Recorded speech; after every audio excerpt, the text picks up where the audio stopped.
దేవుని నామంలో అందరికీ వందనాలు. ఈరోజు దేవుని వాక్య సందేశం. యెహోవా మమ్మల్ని మర్చిపోలేదు, ఆయన మమ్మల్ని ఆశీర్వదించును. కీర్తనల గ్రంథం 115వ కీర్తన 12వ వచనం. చాలామంది అనుకునే మాట, ఏంటి దేవుడు నన్ను మర్చిపోయాడా? ఏ ఆశీర్వాదం దీవెన నా జీవితంలో లేదేంటి? దేవుడు చెప్పినట్లే వింటున్నా కదా అని. అలాంటి వారు గుర్తుంచుకోవాల్సిన వచనం ఇది.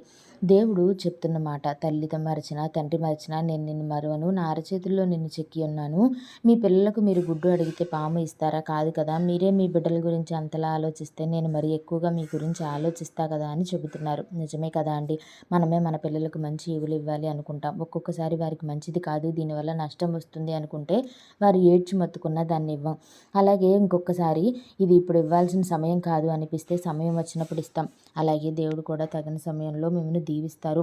అప్పుడు ఆ దీవెనల వర్షాన్ని కూడా భరించలేక, ప్రభువా నా కోసం ఇది చేసావా అని ఆశ్చర్యపోతారు, కన్నీరు కారుస్తారు. కాబట్టి దేవునిపై నమ్మకం ఉంచి ఆశీర్వాదాలు పొందుకోవాలని కోరుకుంటూ వందనాలు.